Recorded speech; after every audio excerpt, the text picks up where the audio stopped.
Hello students, मैं श्री दीपचंद चौधरी महाविद्यालय ललितपुर से आज हम लिनन की रासायनिक विशेषताएं जानेंगे। पिछली बार हमने देखा था कि लिनन की भौतिक विशेषताएं क्या होती हैं। तो लिनन की भौतिक विशेषताओं के साथ साथ आपको लिनन की रासायनिक विशेषताओं की भी मालूमात होनी चाहिए, क्योंकि लिनन की जो केमिकल प्रॉपर्टीज़ होती हैं उसको जानना भी आपको ज़रूरी है, क्योंकि आपके एग्ज़ाम में जो है लिनन की रासायनिक विशेषताओं से रिलेटेड क्वेश्चन जो है वो बनाए जाते हैं। अगर आपको क्वेश्चन आता है कि लिनन की विशेषताएं बताइए, तब आपको लिनन की भौतिक और रासायनिक दोनों विशेषताओं को बताना पड़ेगा।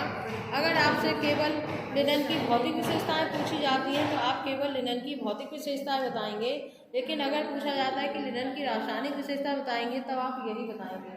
ठीक है, तो ये आपके क्वेश्चन पूछने का एक तरीका होता है। तो कपास की आपको कंप्लीट कराई जा चुकी है कि कपास की भौतिक और रासायनिक विशेषताएं क्या होती हैं, लेकिन उसके साथ साथ आपको लिनन की जो है रासायनिक विशेषताओं के बारे में भी पता होना चाहिए। तो इसमें सबसे पहला आपका आता है कि जो हमारा सन, यानी जिस पौधे से ये रेशा प्राप्त होता है उसे सन या फ्लैक्स कहते हैं। तो फ्लैक्स का जो पौधा का जो तना होता है उससे जो है ये रेशा प्राप्त किया जाता है। तो जो हमारा लिनन का जो रेशा होता है वो कपास की अपेक्षा ब्लीचिंग में कम प्रतिरोधक होता है, और बहुत से लिनन भी जो है अंशतः व्रंजित किए जाते हैं, और अच्छे प्रकार के जो सन या फ्लैक्स के गीले रेशों को धूप में सुखा करके व्रंजित किया जाता है।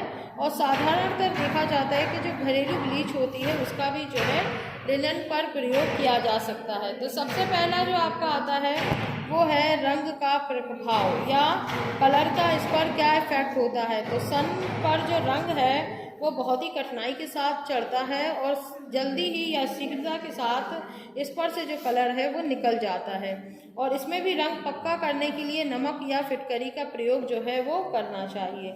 इसके बाद दूसरा जो हमारा आता है वो है इफेक्ट ऑफ ब्लीचिंग या ब्लीच का इस पर क्या प्रभाव पड़ता है। तो अगर हम कोई तेज या शक्तिशाली या अत्यधिक ब्लीच से जो है लिनन के रेशे वो कमज़ोर पड़ जाते हैं, जिससे इनकी जो कार्य क्षमता है वो भी काफ़ी कम हो जाती है, और ऐसे वस्त्र जो हैं शीघ्रता से फट जाते हैं। और घरेलू ब्लीच का उपयोग करना जो है लेकिन इस पर सर्वोत्तम या अच्छा होता है।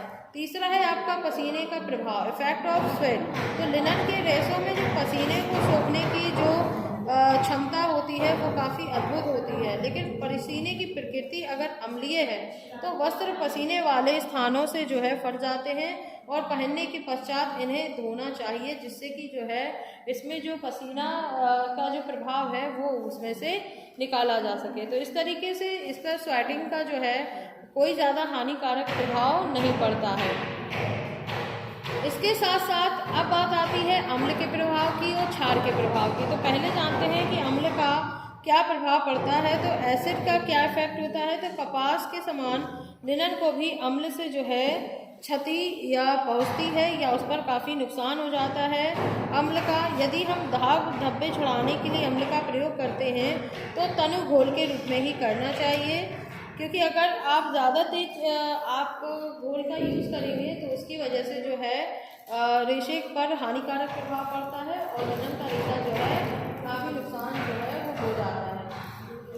इसके साथ ही अगर दाग छूट जाने पर वस्त्र को जो है खंगाल लेना चाहिए, जिससे कि उसमें जो अम्ल का हमने यूज़ किया है या एसिड का यूज़ किया है वो बाहर निकल सके। तो इस तरीके से जो है अम्ल का जो है काफ़ी हानिकारक जो है प्रभाव पड़ता है एक लिनन के रेशे पर एसिड का।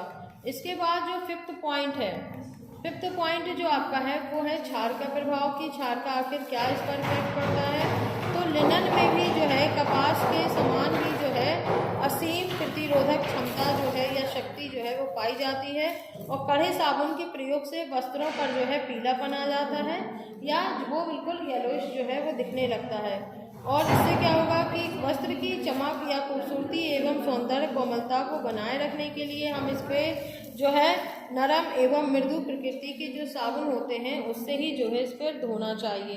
तो लिनन का जो रेशा होता है वो होता है आपके वस्त्र उपयोगी जो रेशे जो होते हैं इनसे पहनने वाले वस्त्र भी बनाए जाते हैं, और इसके साथ साथ इसके पर्दे वगैरह भी जो है बनाए जाते हैं, तकिए के गिलाफ हैं, वो सब जो है इस जो रेशे से बनाए जाते हैं।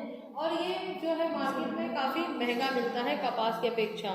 तो कपास का जो कपास से बने हुए जो वस्त्र होते हैं वो थोड़े से कम कीमत के भी आपको मिल जाते हैं, लेकिन लिनन से जो बने हुए वस्त्र होते हैं उनकी कीमत जो है वो थोड़ी सी ज़्यादा होती है।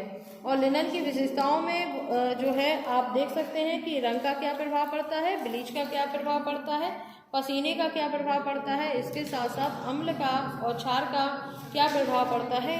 तो ये सब जो है आपने जान लिया है। तो रंग का आप जान चुके हैं कि इस पे जो रंग है वो जो है शीघ्रता से जो है वो नहीं चढ़ पाते हैं और कठिनता से चढ़ते हैं। ब्लीच के प्रभाव की बात करें तो अत्यधिक ब्लीच से इसके रेशे कमजोर हो जाते हैं। पसीने की जो है सोखने की क्षमता जो है काफ़ी ज़्यादा होती है।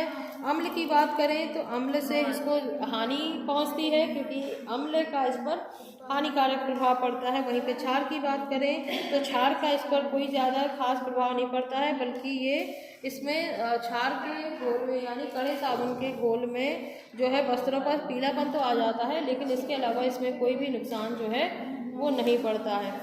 और इसके साथ साथ ये आपका लिनन का जो है इसकी भौतिक रासायनिक विशेषताएं, इसकी हिस्ट्री, सारी चीज़ें आपकी कंप्लीट हो चुकी हैं। नेक्स्ट वीडियो में मैं आपको रेशम के बारे में जो है डिटेल में आपको बताऊंगी।